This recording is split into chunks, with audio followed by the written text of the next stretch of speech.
Les mathématiques développent le tissage de liens entre le monde et nous. Et donc oui, je pense que les mathématiques, la pratique des mathématiques tisse l'intelligence jour après jour, permettent d'accéder à des idées, à des concepts, et c'est quand même pour moi le but du développement intellectuel. Oui, je pense que ça développe l'intelligence. Mais ça n'a pas le monopole du développement intellectuel. On peut développer son intelligence avec différents aspects, mais les mathématiques sont certainement au centre d'une belle boîte à outils pour ça, oui.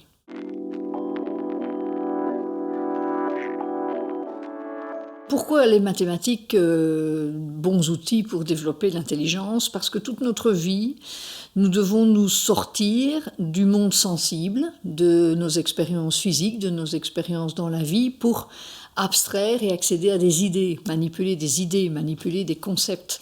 Et donc les mathématiques font quoi? Elles répondent aux besoins de tous les êtres humains d'organiser le monde, le ranger, le classer, l'ordonner, pour le comprendre, pour le contrôler parfois aussi, pour l'anticiper, c'est-à-dire développer toutes ces fonctions hautes cognitives qui permettent aux êtres humains de tirer parti de leur mémoire, de prévoir, de réagir. Donc le fait d'avoir cette espèce de quête de l'organisation du monde, et c'est très rassurant aussi, c'est en partie pour régler l'angoisse. Nous sommes des êtres faits de... On sait que nous sommes ici pour une période limitée, on cherche le sens. Ça, c'est aussi un cadeau empoisonné de notre intelligence, on doit trouver le sens à tout ça. Et le fait d'organiser, ranger, trier, classer est une activité qui peut aussi, pour certaines personnes, donner du sens, du contrôle et de l'apaisement. Et ça, c'est propre à tous les êtres humains. Ils ne le font pas tous de la même manière, ils ne vivent pas tous dans les mêmes contextes, il n'y a pas les mêmes frayeurs partout, mais en tout cas, tous les êtres humains, de manière commune, cherchent à organiser le monde autour d'eux. Donc je crois intuitivement que ça doit participer au développement personnel, émotionnel et intellectuel, qui pour moi finalement ne font qu'un tout, qu'une pelote qui se nourrit l'une l'autre.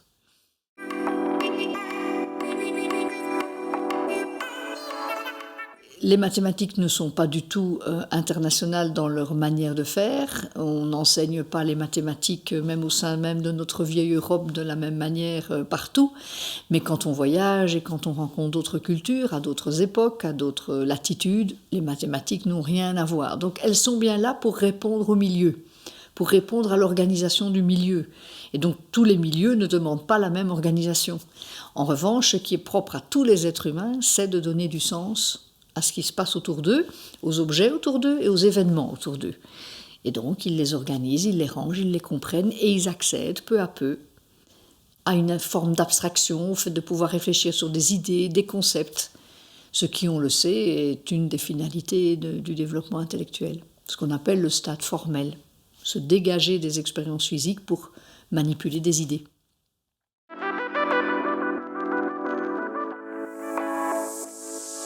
Monsieur Stanislas Dehaene, qui a beaucoup étudié non seulement dans les neurones de miroir pour la lecture, mais aussi beaucoup les mathématiques, parle de recyclage. Et j'aime assez bien l'idée.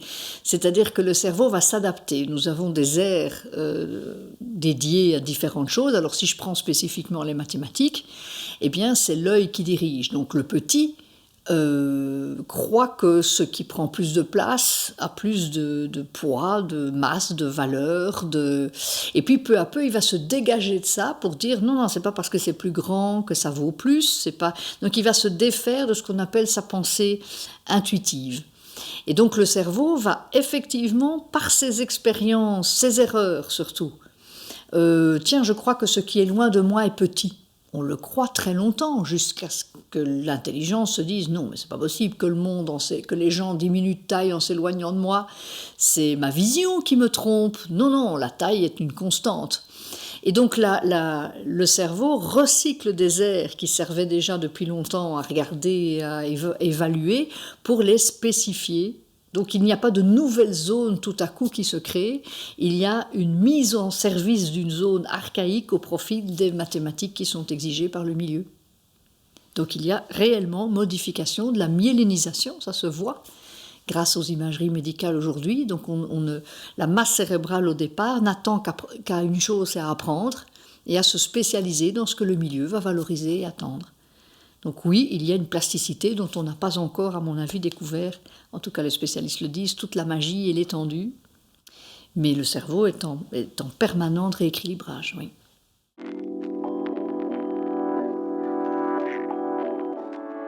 Les mathématiques étaient ma branche de prédilection et il y avait une grande injustice dont j'ai bénéficié. Les bons en mathématiques étaient des gens intelligents. On ne demande pas un QI pour quelqu'un qui est bon en maths. Il y a une corrélation quasi immédiate qui est très abusive, qui a laissé les gens beaucoup sur le bord du chemin. Et donc je n'ai mesuré ça que plus tard, qu'il y avait une espèce de représentation de la bosse des maths, d'ailleurs c'est le titre du livre de Dehaene. C'était des gens forcément intelligents. Du coup, beaucoup de gens ne réussissant pas, en tout cas par les mathématiques telles qu'on leur enseigne, ont d'eux une image catastrophique, une image d'intelligence moins formelle, moins abstraite, moins bonne. Et malheureusement aussi, peut-être les professeurs de maths inconsciemment entretiennent ça, sans le vouloir, en ayant eux aussi très, très peu de réponses aux gens qui disent « mais c'est quoi être bon en maths ? Il faut faire quoi pour être bon en maths ?» C'est le grand mystère. On l'est ou on ne l'est pas. Il n'y a pas d'éducabilité. Et moi, c'est quelque chose qui m'a toujours frappé, c'est que je crois à l'éducabilité foncièrement. Tout le monde ne fait pas la même chose et ce serait triste à périr, mais tout le monde a droit au minimum. Et je trouve que dans cette société, ne pas avoir droit aux mathématiques est extrêmement handicapant. Parce que tout se joue dans les chiffres, vous n'existez parfois même que par un chiffre, une moyenne, un écart type. Vous êtes très très vite à l'écart de la conversation démocratique. Ça ne vient pas de moi, ça vient d'un essayiste québécois qui s'appelle Baillargeon. Le fait d'avoir accès au minimum démocratique des mathématiques, je trouve que c'est un droit pour lequel il faut se battre. Quelles que soient finalement vos aptitudes ou vos habitudes intellectuelles, c'est un droit comme un autre.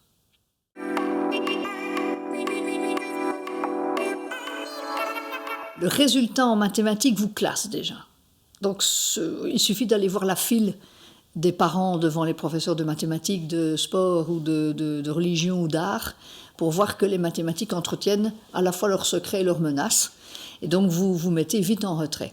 Et puis la moindre chose vous demande d'avoir la sensation des pourcentages, la sensation du rendement, donc tous ces chiffres dont on nous bombarde à longueur de journée vous donnent un accès à la compréhension du monde. Et si vous ne pouvez pas mettre un mot ou un sens ou une image sur du chiffre, du rendement, du bénéfice, de l'inflation, de la déflation, un budget, un taux d'accroissement, une banque, bien vous signez n'importe quoi.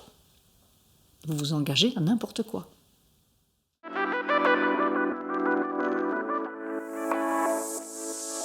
Ce n'est pas parce que on n'est pas lettré, parce qu'on n'a pas eu la chance de suivre des études, qu'on ne va pas démarrer son plaisir de rapport aux mathématiques par l'abstrait.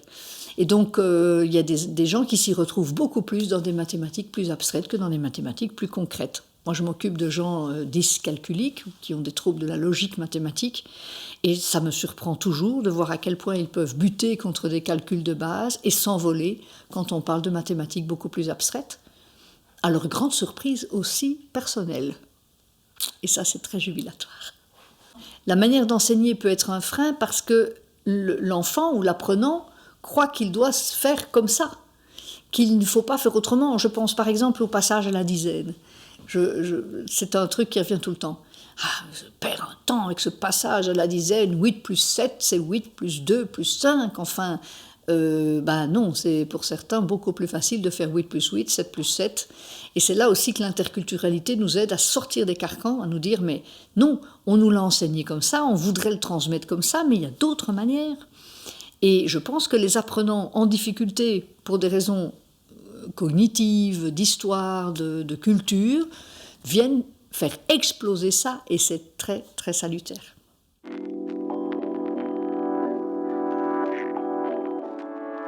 Un alpha, pour moi, ça n'existe pas, un public alpha. Vous avez autant d'individus et d'histoires Donc je pense que la meilleure pédagogie, c'est la pédagogie la plus humble possible. Donc il faut beaucoup observer, Et il faudra beaucoup avoir affaire, moi j'ai affaire à des gens qui ont l'impression que s'ils viennent faire des mathématiques, il faut absolument qu'ils calculent, par exemple. Et dès qu'on fait autre chose, dès qu'on sort, dès qu'on va voir les maths dans les arts, dès qu'on va voir les maths dans les constructions, dans l'architecture, on a l'impression qu'on perd son temps. Ils ont une espèce de stress communiqué par l'école peut-être, ou les représentations qu'on a des maths, que les maths c'est un cahier, c'est écrire, c'est faire des calculs, et qu'on ne peut pas en sortir. Donc parfois on doit lutter contre les premières représentations des apprenants sur les maths. Montrer que les mathématiques ont permis aux êtres humains de dépasser beaucoup de problèmes, des problèmes de stabilité, qu'il n'y a pas que la pratique du calcul, que ça a permis de développer, oui, je disais tout à l'heure, l'art, de développer l'esthétisme, de développer la musique. Il y a énormément à faire entre la musique et les mathématiques, donc d'ouvrir les portes pour montrer qu'on a enfermé les mathématiques alors que c'est l'histoire humaine, les mathématiques. C'est l'histoire de l'homme au plus profond. Donc moi, je conseillerais à tout formateur de commencer par la faire déposer ce qui est caché derrière la représentation de l'apprenant des mathématiques. Et partir de là. Ça ne sert à rien de dire « non, c'est pas ça les mathématiques, je vais te montrer ce que c'est ». Non, non, si c'est ça pour toi, je pars de là. Et puis alors moi, je le garde en tête et puis je vais essayer de te donner des ailes.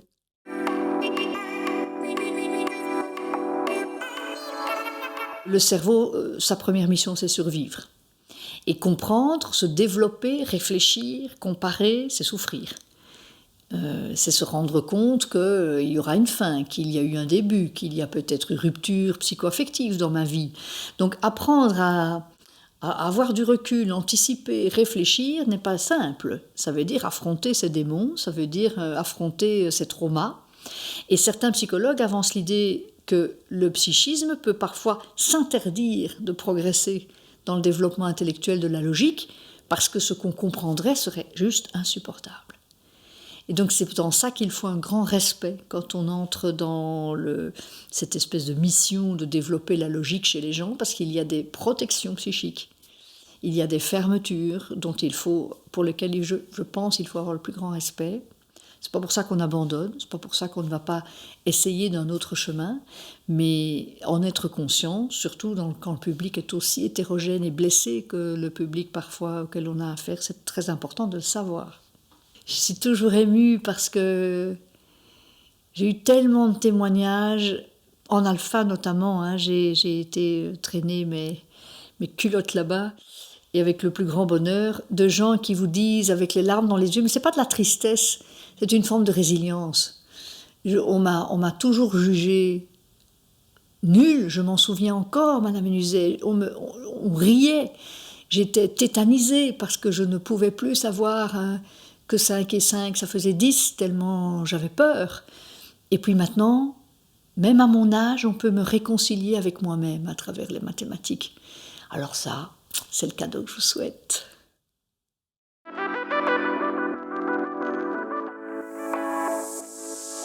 Dans cet aspect si particulier du formateur en alpha, j'ai rencontré différents profils, et certains profils tentent à se réconcilier eux-mêmes avec les mathématiques à travers leurs apprenants.